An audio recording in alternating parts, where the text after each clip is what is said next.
In which case did Supreme Court hold that preamble was not a part of the Constitution? ഏത് കേസിലാണ് supreme കോടതി ആമുഖം Indian ഭരണഘടനയുടെ ഭാഗമല്ല എന്ന് വിധിച്ച കേസ് ഏത്? ആമുഖം ഇന്ത്യൻ ഭരണഘടനയുടെ ഭാഗമല്ല എന്ന് സുപ്രീം കോടതി വിധിച്ചത് ഏത് കേസിലൂടെയാണ്? ഭീരുബായി case. Who was known as appointed constitutional advisor to the Constituent Assembly? ഭരണഘടനാ നിർമ്മാണ സമിതിയുടെ കോൺസ്റ്റിറ്റ്യൂഷണൽ അഡ്വൈസറായി നിയമിതനായത് ആര്? BN Rao. Who was known as appointed as constitutional advisor to the Constituent Assembly? BN Rao. The first attempt by Indians to write a constitution to India was done by a committee headed by Motilal Nehru. Indian ഭരണഘടന എഴുതി തയ്യാറാക്കുന്നതിനായി നിർമ്മിക്കപ്പെട്ട കമ്മിറ്റിയെ lead ചെയ്തത് ആരാണ്? കമ്മിറ്റിയുടെ നേതൃത്വം നൽകിയത് ആരാണ്? Motilal Nehru. Which important human right is protected in Article 21 of our Constitution? നമ്മുടെ ഭരണഘടനയിൽ ആർട്ടിക്കിൾ 21 മൗലിക അവകാശങ്ങളെ കുറിച്ചാണ് പ്രതിപാദിക്കുന്നത്. അതിൽ ആർട്ടിക്കിൾ 21ന്റെ പ്രാധാന്യം എന്താണ്? Right to life and personal liberty, ജീവിക്കാനുള്ള അവകാശം. Where in the Indian Constitution economic justice has been provided as one of the objectives? Indian കോൺസ്റ്റിറ്റ്യൂഷനിൽ എക്കണോമിക് ജസ്റ്റിസിനെ കുറിച്ച് പറയുന്ന എന്താണ്? എക്കണോമിക് ജസ്റ്റിസ് എന്നതിന്റെ ഒബ്ജക്റ്റീവ്, ലക്ഷ്യം എന്താണ്? Preamble and directive states of the state policy. ആമുഖത്തിലും പറയുന്നുണ്ട്, directive states of the state policy, പോളിസിയുടെ ഡയറക്റ്റീവ് സ്റ്റേറ്റ്സിലൊക്കെ പ്രതിപാദിക്കുന്നുണ്ട്. ഒരിക്കൽ കൂടി, in which case did Supreme Court hold that preamble was not a part of the Constitution? Bhirubai case. Who was known as appointed constitutional advisor to the Constituent Assembly? BN Rao. The first attempt by Indians to write a constitution to India was done by the committee headed by Motilal Nehru. Which important human right is protected in Article 21 of our Constitution? Right to life and personal liberty. Where in the Indian Constitution economic justice has been provided as one of the objectives? Preamble and directive states of the state policy. Sixth question. 42nd Amendment Act was adopted by the Parliament in 42ാമത്തെ അമെൻമെന്റ് act ഭേദഗതി parliament adopt ചെയ്തത് എന്നാണ്? 1976. 1976ലാണ് 42ാം ഭരണഘടനാ ഭേദഗതി act നിലവിൽ വരുന്നത്. The objective resolution was adopted by the Constituent Assembly on ഭരണഘടനാ നിർമ്മാണ സഭ ലക്ഷ്യപ്രമേയം അഡോപ്റ്റ് ചെയ്തത് എന്നാണ്? ലക്ഷ്യപ്രമേയം ഭരണഘടനാ നിർമ്മാണ സഭ സ്വീകരിച്ചത് എന്നാണ്? 22 ജനുവരി 1947. 22 ജനുവരി 1947. The Montagu-Chelmsford Reforms is also known as Government of India Act 1990.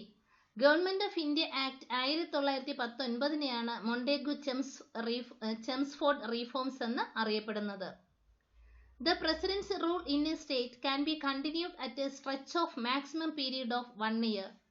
ഇന്ത്യയിൽ പ്രസിഡന്റിന് നിയമം നടത്താനുള്ള അവസരം മാക്സിമം പീരീഡ് എന്ന് പറയുന്നത് 1 ഇയർ വരെ നമ്മൾ ഇന്ത്യ ഭരിക്കാനുള്ള അവകാശം ആർക്കുണ്ട്? പ്രസിഡന്റ്സ് റൂളിന് ഉണ്ട്. 1 ഇയർ ആണ് അതിന്റെ കാലാവധി.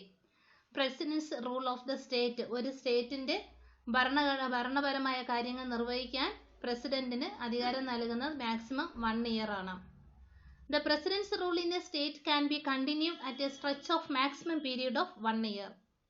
Which article of the Constitution of India deals with the advisory jurisdiction of the Supreme Court? Supreme കോടതിക്ക് കോൺസ്റ്റിറ്റ്യൂഷനിൽ ഇടപെടാനുള്ള അവകാശത്തെക്കുറിച്ച് പറയുന്ന ആർട്ടിക്കിളാണ് ആർട്ടിക്കിൾ 143. ആർട്ടിക്കിൾ 143 സുപ്രീം കോടതിക്ക് ഭരണഘടന നിർമ്മാണപരമായ കാര്യങ്ങളിൽ ഇടപെടാനുള്ള അധികാരം നൽകുന്നത് article 143. Once more, 42nd Amendment Act was adopted by the Parliament in 1976. The objective resolution was adopted by the Constituent Assembly on 22nd January 1947. The Montagu-Chelmsford Reforms is known as Government of India Act 1990. The President's rule in a state can be continued at a stretch for the maximum period of 1 year. Which article of the Constitution of India deals with advisory jurisdiction of the Supreme Court? Article 143. Next question. An idea for the Constituent Assembly was proposed in 1934 by M.N. Roy. ഭരണഘടന നിർമ്മാണ സഭ എന്ന idea propose ചെയ്ത് 1934 M.N. Roy ആണ് ഭരണഘടന നിർമ്മാണ സഭ എന്ന ആശയം മുന്നോട്ട് വെച്ചത്. ഭരണഘടന നിർമ്മാണ സഭ എന്ന ആശയം മുന്നോട്ട് വെച്ചത് ആരാണ്? M.N. റോയ്. എപ്പോഴായത്? ഇയർ ആണ് 1934. The unlawful detention of person is questioned by writ of habeas corpus. The unlawful detention of a person, ഒരു കാര്യവുമില്ലാതെ ഒരാളെ തടങ്കലിൽ വയ്ക്കുന്നതിനെ ക്വസ്റ്റ്യൻ ചെയ്യുന്ന റിട്ടാണ് habeas corpus. Unlawful detention of a person is questioned by a writ of habeas corpus. Which article of the constitution of India empower the president to take over the administration of a state on the basis of failure of constitutional machinery? ഇപ്പോൾ നമ്മുടെ state ഭരിച്ചുകൊണ്ടിരിക്കുന്നവർക്ക് എന്തെങ്കിലും ഒരു പ്രശ്നം വന്നു പോയാൽ പ്രസിഡന്റിന് ആ അധികാരം ടേക്ക് ഓവർ ചെയ്യാനുള്ള പവർ നൽകുന്നത് ഏത് ആർട്ടിക്കിളിലാണ്? Article 356. Equality before law and equal protection, നിയമത്തിന് മുന്നിൽ എല്ലാവരും തുല്യരാണ്. അതേപോലെ ഈക്വൽ പ്രൊട്ടക്ഷൻ ഓഫ് ലോ, എല്ലാവർക്കും തുല്യമായിട്ടുള്ള സുരക്ഷിതത്വം നൽകുന്ന നിയമം ഏത് കോൺസ്റ്റിറ്റ്യൂഷനിൽ നിന്നാണ് കടമെടുത്തിരിക്കുന്നത്? Britain. Equality before law and equal protection of law have been modeled on the Constitution of Britain. Untouchability Offence Act 1955 was renamed as the Protection of Civil Rights Act 1955 in 1976. Untouchability Offence Act, തൊട്ടുകൂടായ്മ എന്ന നിയമം, Untouchability Offence Act 1955-ന് The Protection of a Civil Right Act എന്ന rename ചെയ്തത്, പുതിയ പേര് നൽകിയത് ഏത് വർഷമാണ്? 1976. ഒരിക്കൽ കൂടി. An idea for the Constituent Assembly was proposed in 1934 by M.N. Roy. The unlawful detention of person is questioned by the writ of habeas corpus. Which article of the Constitution of India empower the President to take over the administration of a state on the basis of failure of constitutional machinery? Article 356. Equality before law and equal protection of law have been modeled on the Constitution of Britain. Untouchability Offence Act 1955 was renamed as the Protection of Civil Rights Act 1955 in 1976. Sine die associated with the power of speaker. Sine die എന്ന term ആരുടെ power, അധികാരവുമായി ബന്ധപ്പെട്ടിരിക്കുന്നു? Speaker. The right to privacy is protected as an intrinsic part of right to life and personal liberty under which article? Article 21. Right to privacy, സ്വകാര്യതയ്ക്കുള്ള അവകാശം. Right to life and personal liberty, ജീവിക്കാനുള്ള അവകാശം. ഇതെല്ലാം article 29, article 21 ബന്ധപ്പെട്ടിരിക്കുന്നത്. Article 21. The Union Government gives grants in aid to state on recommendation of the Finance Commission. Grants in aid, Finance Commission. Which constitutional amendment incorporated the fundamental duties in the constitutional India? Fundamental duties ഭേദഗതിയുമായി ബന്ധപ്പെട്ട ഭേദഗതിയാണ് 42ാമത്തെ ഭേദഗതി. Signed and associated with a power of speaker. The right to privacy is protected as an intrinsic part of right to life and personal liberty under which article? Article 21. The Union government gives grants in aid to states on the recommendations of the Finance Commission. Which constitutional amendment incorporated and fundamental duties in the Constitution of India? 42nd Amendment.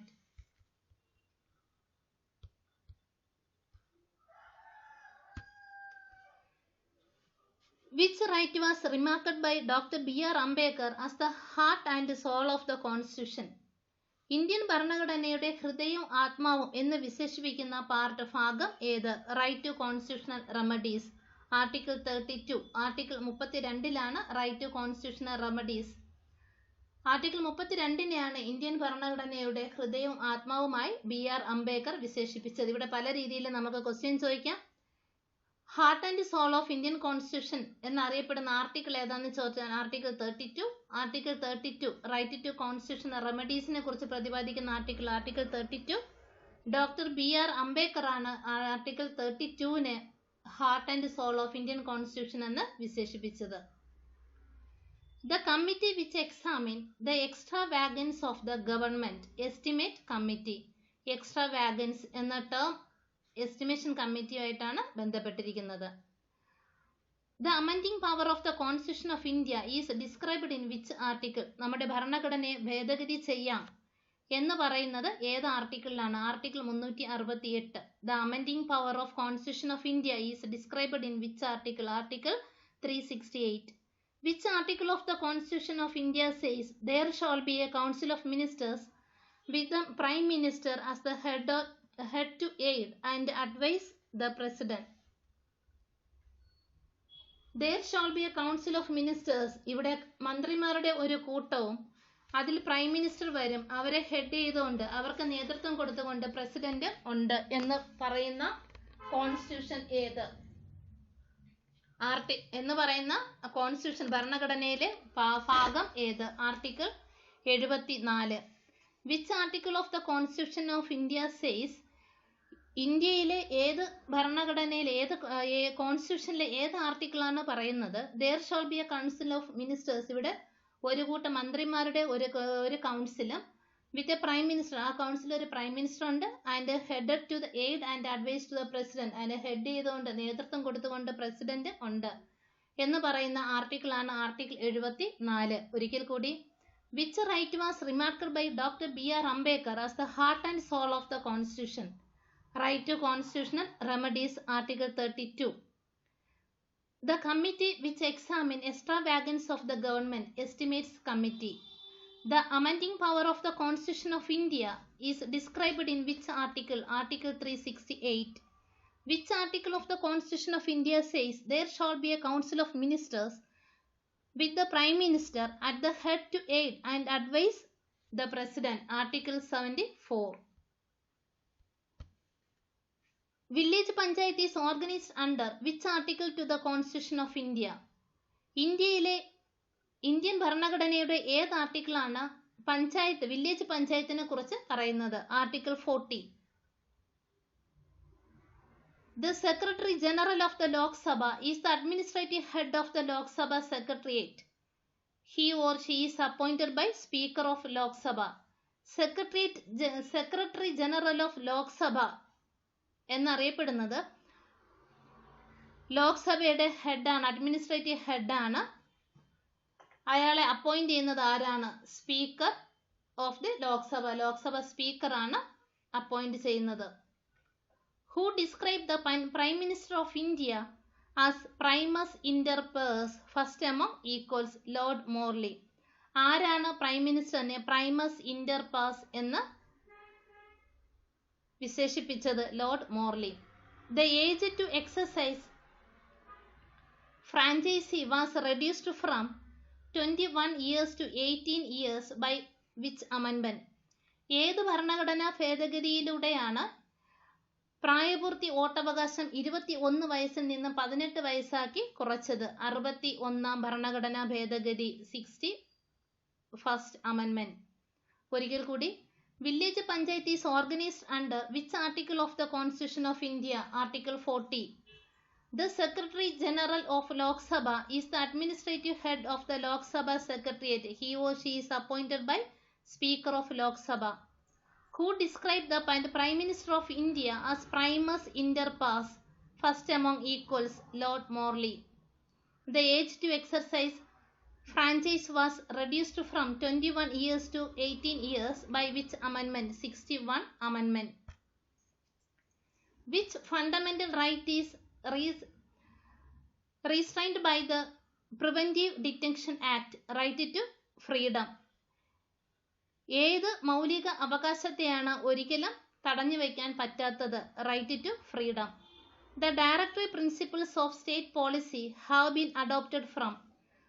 Directory principles of state policy, മാർഗനിർദ്ദേശക തത്വം എന്ന term എവിടെ നിന്നാണ് കടമെടുത്തിരിക്കുന്നത്? ഏത് ഭരണഘടനയിൽ നിന്നുമാണ് കടമെടുത്തിരിക്കുന്നത്? Irish constitution, Irish ഭരണഘടനയിൽ നിന്നുമാണ് കടമെടുത്തിരിക്കുന്നത്. In which case did the Supreme Court restrict the authority of Parliament to amend fundamental rights and declared these rights to be absolute, permanent and unalterable? Golaknath case. Keshavananda Bharati case was associated with fundamental rights. Keshavananda Bharati case ഏത് കേസുമായി ബന്ധപ്പെട്ടിരിക്കുന്നു? Fundamental റൈറ്റുമായി ബന്ധപ്പെട്ട കേസാണ് Kesavananda Bharati case. Thank U.